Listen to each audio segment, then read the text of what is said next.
Assalamualaikum warahmatullahi wabarakatuh. Perkenalkan, saya Ali Muhammad Asmi. Pada video ini, saya akan menjelaskan mengenai sistem prosedur dan prinsip akad ijaroh, qard, dan wadiah. Yang pertama adalah akad ijaroh. Akad ijaroh secara etimologi berasal dari kata bahasa Arab, yaitu al-ajru, yang berarti ganti atau upah. Nah, kata al-ajru ini dapat dipahami sebagai menjual manfaat. Sementara dari segi terminologi, ijaroh adalah transaksi atas suatu manfaat mubah yang berupa barang tertentu atas dijelaskan sifatnya dalam tanggungan dalam waktu tertentu, atau transaksi atas suatu pekerjaan yang diketahui dengan upah yang diketahui pula. Sementara menurut fatwa nomor 9 DSN MUI tahun 2000, ijaroh adalah akad pemindahan hak guna atau manfaat atas suatu barang atau jasa dalam waktu tertentu melalui pembayaran sewa atau upah tanpa diikuti dengan pemindahan kepemilikan barang itu sendiri. Rukun ijaroh ada 5. Yang pertama adalah adanya orang yang menyewakan suatu barang atau disebut muajir, dan orang yang menerima sewa atau mustajir. Yang kedua adalah ada akad yang antara penyewa dan pemberi sewa. Yang ketiga adalah adanya ijab qabul atau sukut. Yang keempat adalah adanya ujaroh atau fee yang diberikan atas sewa yang diberikan. Yang kelima adalah ada manfaat baik antara pihak yang menyewa dan pihak yang menyewa. Kemudian untuk syarat-syarat ijaroh, yang pertama adalah kedua pihak yang melakukan transaksi ijaroh sudah dewasa atau balik dan dalam keadaan berakal atau tidak sedang mabuk. Yang kedua adalah kedua pihak yang melakukan transaksi memiliki kerelaan atau tidak didasarkan atas suatu paksaan dari pihak manapun. Yang ketiga adalah barang yang menjadi objek transaksi harus jelas adanya. Sementara yang keempat, barang yang menjadi objek transaksi harus halal sesuai syariat Islam. Yang kelima, barang yang menjadi objek transaksi menjadi hak mu'jar atas izin pemiliknya. Yang terakhir adalah manfaat yang didapatkan harus diinformasikan secara terang dan jelas. Jenis ijaroh. Nah, jenis ijaroh secara umum dapat dibagi menjadi dua, yakni dibagi menurut objek dan menurut PSAK 1107. Menurut objek, pertama adalah ijaroh manfaat, yaitu ijaroh yang didapat di mana seorang penyewa menyewa manfaat atau hak guna dari suatu aset dari pihak pemberi sewa. Sementara yang kedua adalah ijarah pekerjaan, yaitu jasa yang diberikan oleh seseorang kepada orang yang menyewa jasa tersebut. Contohnya adalah tukang bangunan, jasa dokter, arsitek, guru, dan sebagainya. Kemudian menurut PSAK 107 terdiri atas 4 jenis ijarah, yaitu adalah ijarah asli, ijarah muntahiyah bitamlik, bai wal ijarah, dan ijarah lanjut.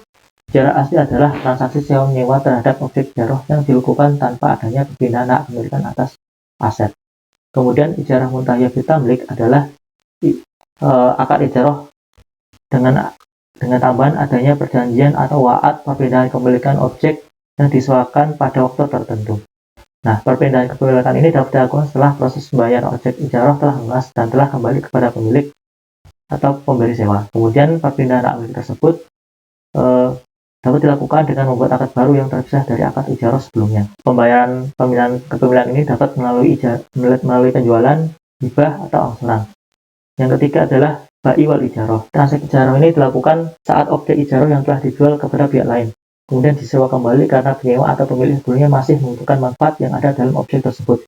Hal ini bisa saja terjadi apabila pemilik objek ijarah masih memerlukan kegunaan dari barang tersebut, namun membutuhkan uang sehingga harus menjualnya.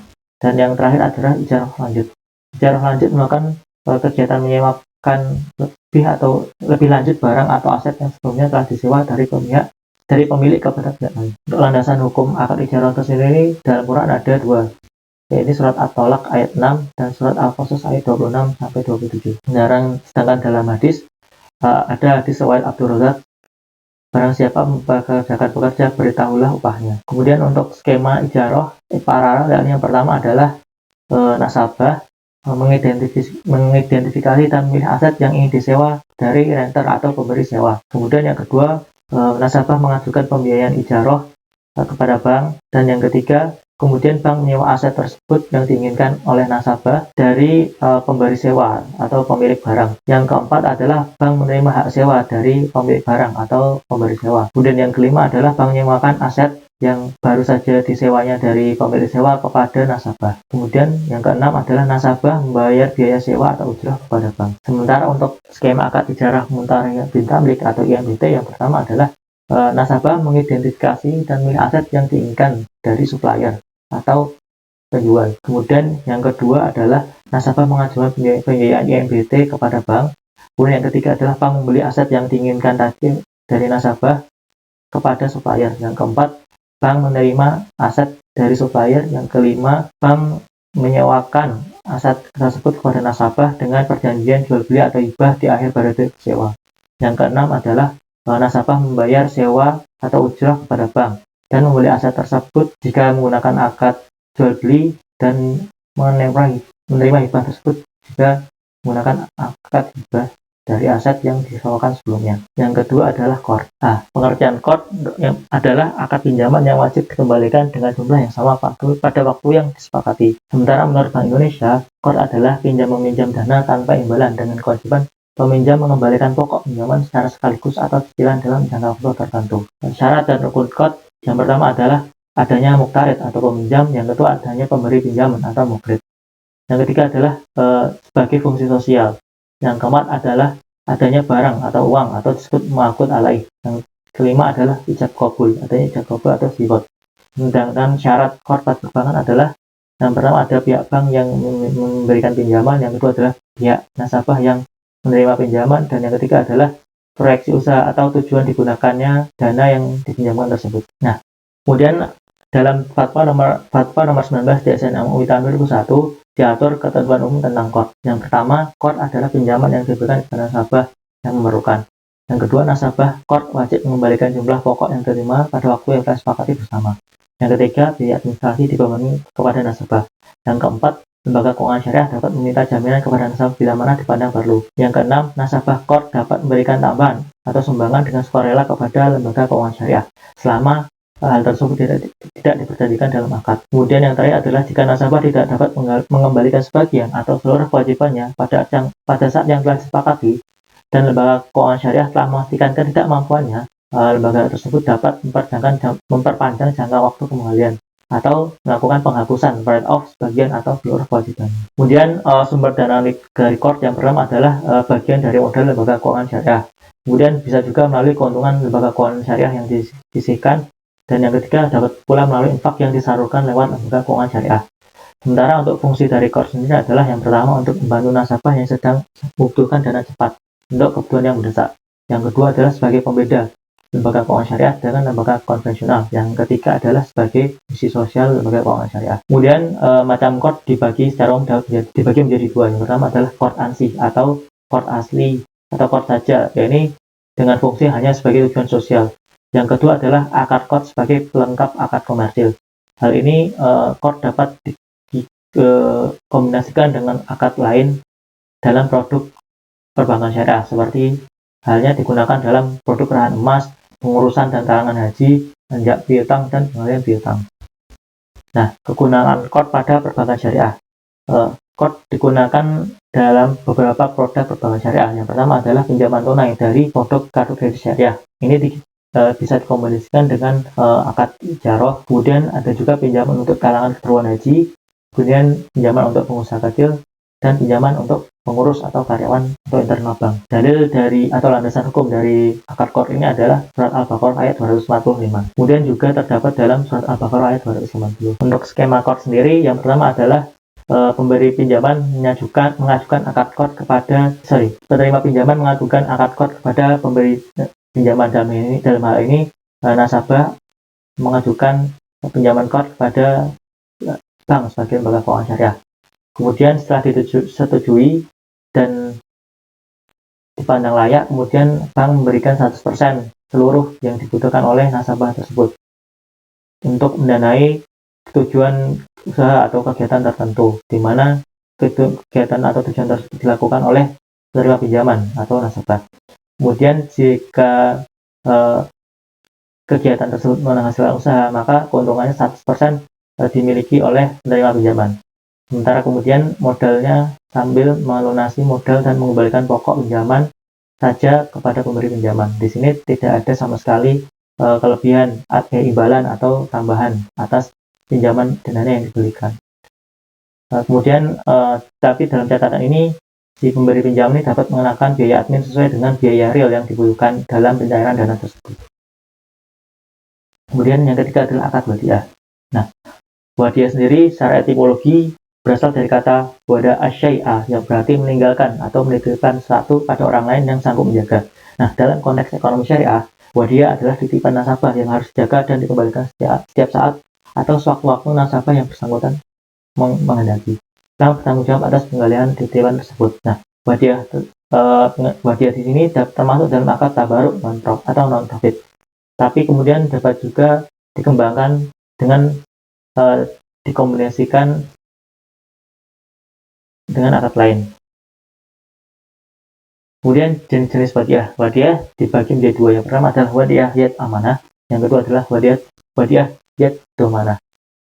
Nah, penerima amanah atau titipan aset ini, dalam akad wadiah yad amanah, penerima titipan atau penerima amanah titipan itu dilarang memanfaatkan aset yang dititipkan tersebut. Namun, penerima titipan ini tidak bertanggung jawab atas kerusakan barang titipan selama kerusakan tersebut bukan disebabkan oleh kesalahan si penerima titipan.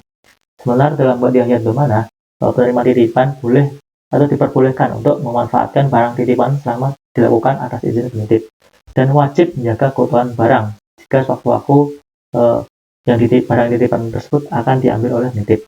Nah, dalam keuangan Islam modern, wadiah domanah ini terjadi perubahan akad atau dalam bahasa fikihnya disebut tahawul al-akad menjadi akad qard. Karena dana atau barang yang dititipkan itu dipakai sehingga dalam fikih ini berubah akad menjadi akad qard. Sehingga dalam hal ini berlaku larangan riba, larangan qard. Larangan pada qard ini riba qard. Nah, sehingga si pemberi titipan, si penerima titipan nanti akan menerima bonus atas atas penggunaan dana yang digunakan oleh si penerima titipan. Tapi bonus yang diberikan ini tidak boleh diperjanjikan dalam awal akad. Kemudian rukun wadiah yang pertama adalah adanya ijab kabul atau sigot. Yang kedua, harta atau barang yang bisa dititipkan hanya barang yang bisa disimpan. Kemudian harta atau barang yang dititipkan haruslah halal. Kemudian barang yang dititipkan adalah barang yang memiliki nilai atau jumlah sehingga dapat dilihat sebagai mal. Yang terakhir adalah harus ada orang yang dititipkan barang, orang yang dititipkan, dan ijab kabul. Untuk sementara syarat wadiah adalah baik orang yang dititipkan atau menitipkan itu haruslah berakal atau tidak dalam keadaan tidak mabuk. Yang kedua adalah kedua belah pihak harus telah balik dan mumayyiz. Namun ada beberapa ulama yang mengatakan bahwa anak di bawah umur boleh melakukan akad wadiah selama tidak ada syarat atau ketentuan yang sulit dipahami oleh anak kecil tersebut. Kemudian yang terakhir adalah harta atau barang dititipkan tersebut harus dapat diberikan secara fisik. Kemudian adalah faktor batalnya akad wadiah. Yang pertama adalah meninggalnya orang yang menitipkan barang atau orang yang dititipkan. Yang kedua adalah adanya pengembalian barang dari orang yang dititipkan, baik itu sesuai permintaan orang tersebut atau tidak. Kemudian yang ketiga adalah apabila salah satu pihak berada dalam kondisi koma atau kehilangan akal atau kehilangan kesadaran.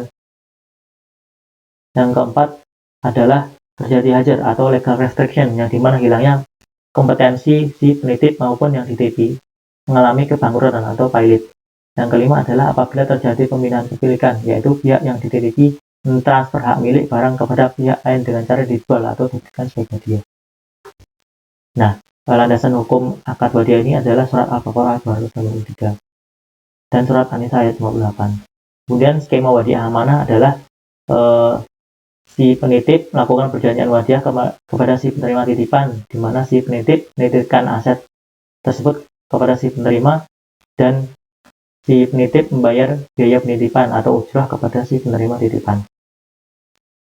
Kemudian sementara pada skema wadiah domanah, ini penitip melakukan perjanjian wadiah yad domanah kepada si penerima titipan. Kemudian penitip menitipkan aset tersebut kepada si penerima titipan. Oleh penerima titipan, aset tersebut kemudian dimanfaatkan, bisa melalui dengan penyaluran kepada nasabah pembiayaan atau dunia usaha, di mana si penerima titipan dapat menerima bagi hasil atau sewa atau margin dari pemanfaatan aset tersebut. Lalu si penerima titipan membayarkan bonus kepada penitip, di mana bonus ini tidak dipersyaratkan pada perjanjian wadiah yad domanah pada awal perjanjian. Terima kasih.